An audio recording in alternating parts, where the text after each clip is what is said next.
السلام عليكم ورحمة الله وبركاته، أصدقائي ومتابعينا في كل مكان. أهلا بكم متابعين الكرة المصرية والعربية والعالمية، متابعين نادي الزمالك بالأخص. مرحبا بكم. نطالع النهاردة أقول لكم عن صفقة حاليا الزمالك هيعلن عنها بعد ساعات قليلة. شيكا بونزا.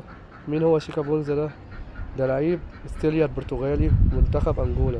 لعيب عمره 26 سنة، وينج يمين، بيلعب برجله الشمال ورجله اليمين. هو أشول عموما، بيلعب بدماغه، بيسجل اجوان، بيصنع اجوان. لعيب سريع مهاري جدا.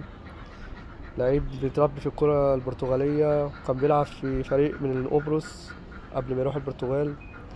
يعني لعيب مية مية.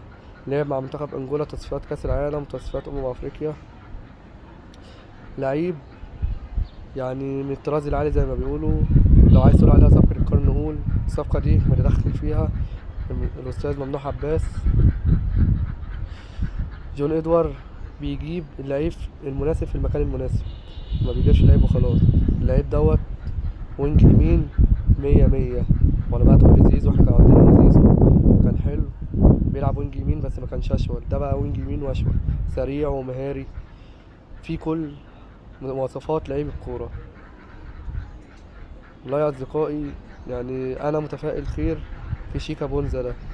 لو أنت كمان متفائل خير، يعني حاول تشاركنا الرأي، شاركنا بتعليق، اعمل شير، اشترك في القناة، شاركنا رأيك لو انت زملكاوي وبيعجبك اخباري واخبار نادي الزمالك والاخبار اللي بجيبها لكم عشان اقدر اجيب لكم اخبار تانية.